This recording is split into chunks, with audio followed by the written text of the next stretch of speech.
If you want something built slowly, expensively, and against all reasonable expectations of success, there is no country on earth better equipped for the job than Britain. This is the same nation that produced the Spitfire, the Lancaster, the Mosquito, the Harrier, and the Vulcan. It also produced the aircraft on this list because in the history of British military aviation, there is a strange, almost stubborn parallel tradition. For every masterpiece that reshaped the sky, there is a design so misconceived, so poorly executed, or so utterly out of touch with reality that it is difficult, decades later, to understand how it was ever approved for production. And the men who had to fly these aircraft, in most cases, understood very quickly that something had gone deeply wrong long before the aircraft ever reached them. These are not simply failed prototypes. Every aircraft on this list entered service. Every one of them was placed in the hands of real pilots, and every one of them earned its place here for one or more of the same recurring reasons: a fatal design flaw, a conceptual mistake made in the drawing office, a dangerous handling characteristic, or the depressing achievement of being obsolete on the very day it entered squadron service. Grab a cup of tea. 10 machines follow, the kind that Britain, in its infinite bureaucratic optimism, once expected your grandfather to take to war. Number 10. Blackburn Beverly. There is a museum in a small village near Hull that contains the last surviving Blackburn Beverly in the world. It stands outside, exposed to the weather, quietly rusting into history. And if you want to understand exactly why Britain lost its dominance in military aviation to the Americans in the post-war era, that lonely aircraft is a very good place to start. The Beverly entered RAF service in 1945. 1 year later, in 1956, Lockheed introduced the C-130 Hercules. 60 years on, the Hercules remains one of the finest tactical transports in the world, serving with dozens of air forces. The Beverly, meanwhile, exists in a village near Hull. There is a reason for this. The Beverly required 4 Bristol Centaurus radial engines, producing a combined 11,400 horsepower, simply to haul a fully loaded weight of 135,000 pounds. The Hercules, in its original A model, carried a maximum weight of 124,200 pounds, using only 15,000 horsepower of turboprop thrust. Lockheed had thrown vast engineering resources at the Hercules. Kelly Johnson himself reportedly worried the program might sink the company. Blackburn, by contrast, took warmed-up Second World War technology, added a leisurely development schedule, and delivered an aircraft that was, at best, mediocre. The Beverly did its job. It flew, it carried things, but it also taught the world a lesson Britain would spend the next 30 years trying to unlearn. When it came to modern military transport aircraft, the future belonged to America. Number 9. Supermarine Scimitar. Take a naval fighter so unreliable that, statistically, it was more likely than not to be destroyed in an accident during its service life. Arm it with a nuclear weapon. Ensure that the first prototype crashes and kills its commanding officer in front of the press. And there you have the Supermarine Scimitar. The Scimitar was maintenance-heavy in a way that pushed Royal Navy squadron engineers to breaking point. As an interceptor, it was inferior to the Sea Vixen. As a strike aircraft, it was outclassed by the Buccaneer. It occupied a middle ground where nothing about it made operational sense. And it carried the unwelcome distinction of being the last Fleet Air Arm aircraft designed to meet a requirement that had already become obsolete before it entered service. That requirement demanded the ability to perform an unassisted carrier takeoff. To meet it, the Scimitar needed a much thicker, larger wing than modern jet fighter design would have suggested. That wing compromised almost every other aspect of the aircraft's performance. And in the entire operational history of the type, a Scimitar performed an unassisted takeoff exactly once, with an extremely light fuel load, no weapons, and a small audience, apparently for no better reason than to prove it could. By that point, of course, the Royal Navy had catapults on every carrier that could ever operate the Scimitar. The one thing the aircraft had sacrificed all its performance to achieve was already, by the time it was proved, entirely irrelevant. Number 8. Panavia Tornado F Mark II. The Panavia Tornado is one of the most successful multi-role combat aircraft Europe has ever produced. This entry is not about the Tornado. This entry is about the specific British attempt to turn the Tornado into something it was fundamentally never designed to be. In the 1970s, the British Aircraft Corporation pushed hard for an interceptor version of the Tornado. The problem was that the Tornado's airframe was optimized for low-level penetration flight. Its engines were tuned for low-level penetration flight. Its radar was optimized for attacking ground targets from low level. To turn that platform into a medium and high-altitude bomber killer required, in essence, redesigning most of what made the Tornado work in the first place. To make matters worse, the British defense establishment decided to develop an entirely new advanced fighter radar, despite the fact that Britain had not fielded a modern fighter radar of that class since the Lightning. The result was one of the more embarrassing procurement stories of the Cold War. The initial Tornado F Mark II variant entered service without a functioning radar. To keep the aircraft in balance without the missing radar's weight in the nose, engineers reportedly installed a large block of concrete ballast. Squadron pilots gave this ballast a nickname that has entered aviation folklore. They called it the Blue Circle Radar, a reference to a well-known British cement brand. An interceptor with concrete in the nose is not generally considered a modern fighter. The later F Mark III eventually matured into a capable weapon system, but only after enormous cost and delay. Exactly how many American F-15Cs the same money could have bought is a calculation the RAF has traditionally preferred not to make. Number 7.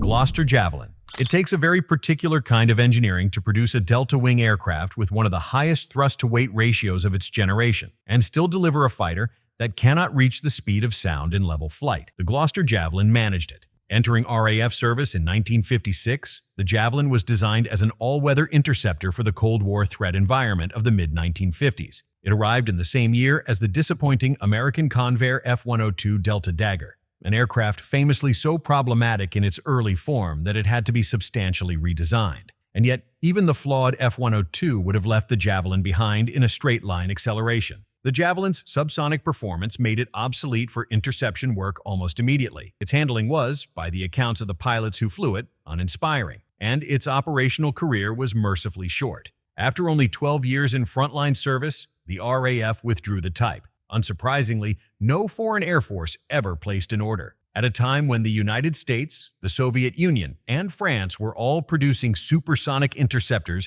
Britain had built a subsonic delta-wing fighter. The mathematics of that achievement remain to this day quietly impressive in a way its designers almost certainly did not intend.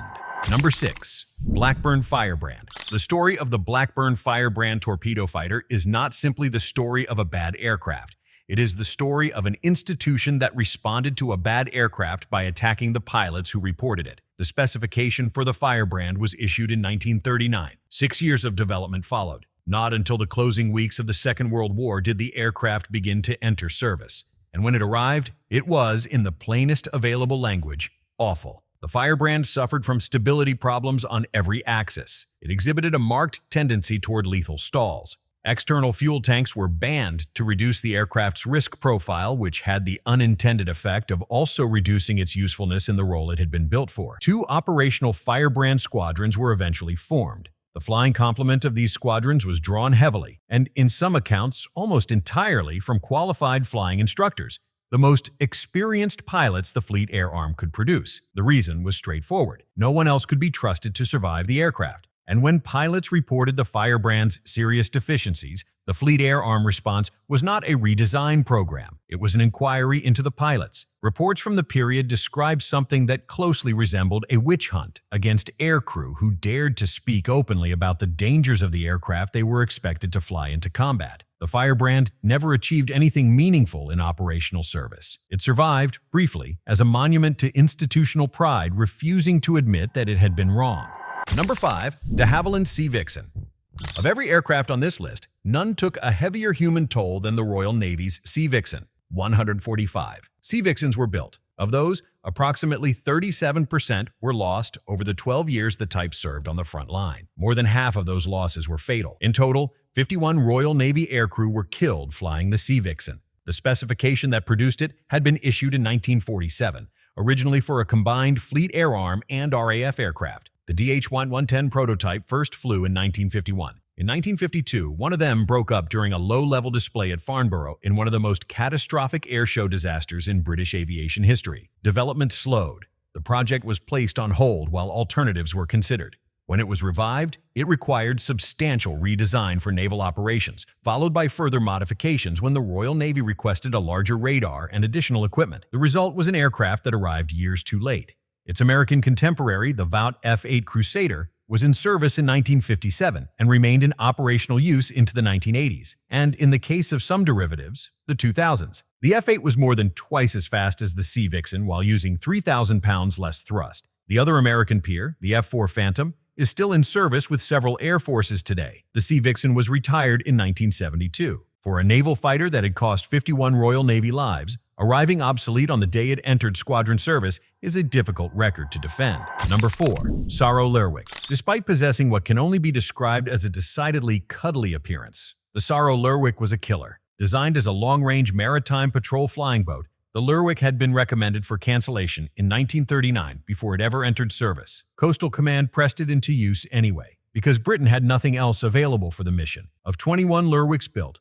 11 were lost. 10 of those losses were accidents. One aircraft simply vanished without trace. The problems were fundamental. The Lerwick was seriously underpowered, but that was almost the least of its issues. It suffered from a lack of stability so pronounced that it could not be flown hands-off, a debilitating flaw in an aircraft whose entire mission profile involved long patrols over open ocean. It could not maintain altitude on a single engine, which is not an academic concern for a maritime patrol aircraft flying far from land. On the water, it porpoised viciously during takeoff and landing and displayed a savage stall in the air. The structural quality matched the aerodynamic quality.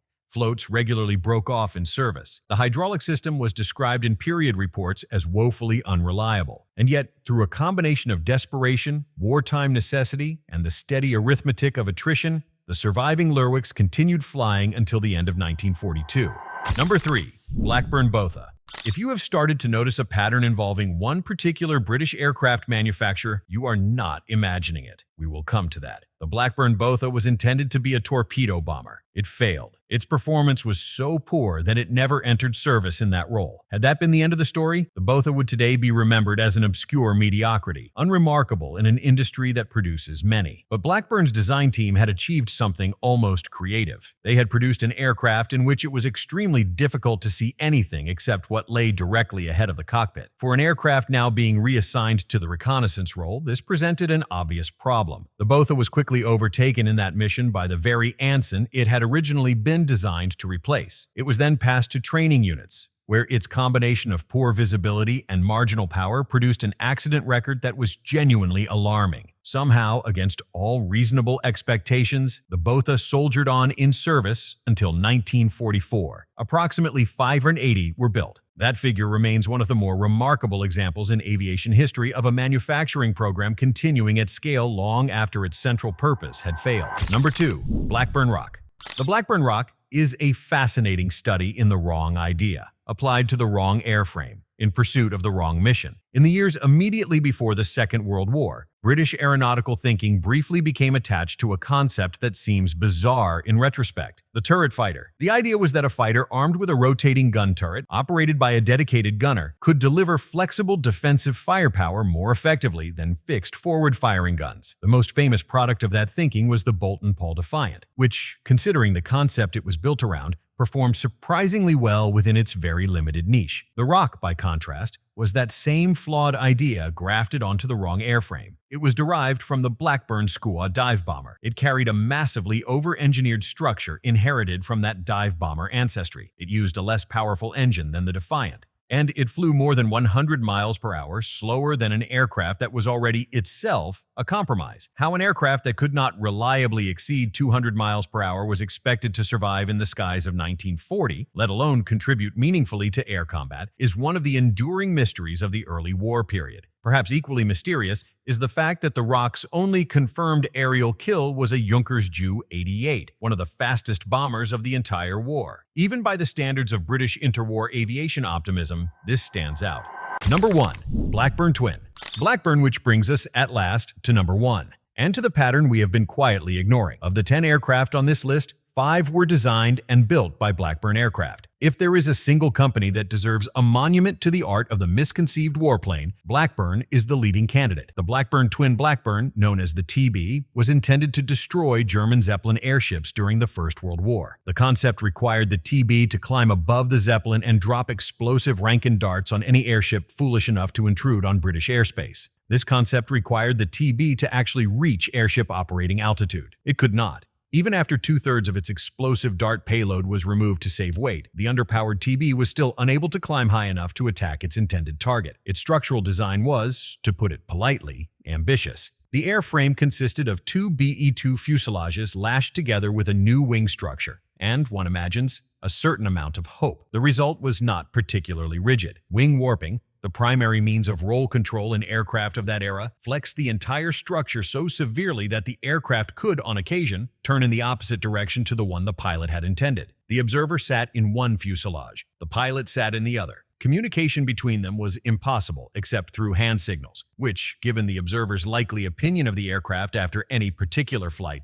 was arguably a mercy for the designer, and the wooden floats were mounted directly beneath the rotary engines. Rotary engines, as any aviation historian will tell you, throw off a great deal of oil during operation. That oil dripped, as gravity requires, onto the floats, which, on more than one occasion, caught fire. 9 twin Blackburns were built. Every one of them was scrapped. It would be pleasant to be able to report that this radical experiment somehow inspired the American twin Mustang 3 decades later. It did not. The real story. Look back across this list. 10 British military aircraft, 5 of them from Blackburn. All of them entered service. All of them, in one way or another, failed the men who had to fly them. And here is the strange thing about British aviation. This is the same country, in the same century, that also produced the Spitfire, the Lancaster, the Mosquito, the Vulcan, the Canberra, the Harrier, and the Concorde. There is no simple explanation for how the same industrial culture can produce, in almost the same breath, some of the most brilliant aircraft in history and some of the most stubbornly bad. The answer, if there is one, seems to lie in a peculiarly British willingness to persevere with a bad idea long past the point at which any sensible engineering culture would have quietly buried it. 6-year development schedules for aircraft that entered service already obsolete. Concrete blocks installed in the noses of fighters to compensate for missing radars. Institutions attacking their own pilots for pointing out that their aircraft were killing people. Manufacturing programs that produced 580 examples of an aircraft that had failed its primary role before the first one rolled off the line. None of these decisions were made by stupid people. They were made by an industry, a military, and a bureaucracy that at certain moments seemed genuinely to believe that persistence alone would make a flawed concept work. Sometimes it did. That is why we also have the Spitfire. Sometimes it produced the Blackburn Roc. If you enjoyed this deep dive into the aircraft, Britain would rather quietly forget. Subscribe to Veen History for more stories of the machines, engineers, and institutional decisions that shape the sky we still fly through today. Which of these 10 do you think deserves the #1 spot? Would you defend any of them? Let us know in the comments.